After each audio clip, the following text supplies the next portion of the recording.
ভাই দুঃখের কথা কি কমু, যেখানে যাই সেখানে হচ্ছে যে ঝামেলা আমার জন্য, মানে আমার জন্য না, মেয়েদের জন্য আর কি।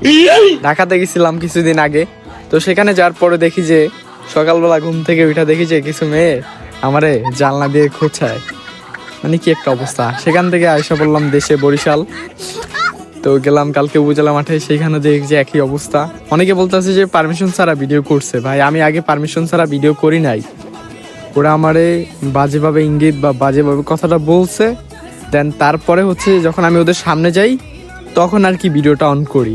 ভাই ওরা ভাই এক প্রকার মানে আগে থেকে আর কি আমাকে দেখলে মানে হচ্ছে উল্টা পাল্টা এগুলো বলছে, বাট আমি অ্যাভয়েড করে চলছি। কালকে একটা বড় ভাইয়ের সামনে বলছে, আমার তো শুনে মাথা নষ্ট হয়ে গেছে। এখন ভাই আমি তো সেফ না ভাই, কি কমু। মানে অনেকে কইতাছে যে ভাই আপনার ভাই বডিগার্ড টডিগার্ড রাখা উচিত, কারণ কবে জানি আপনারা তৈলা লয়ে যায়।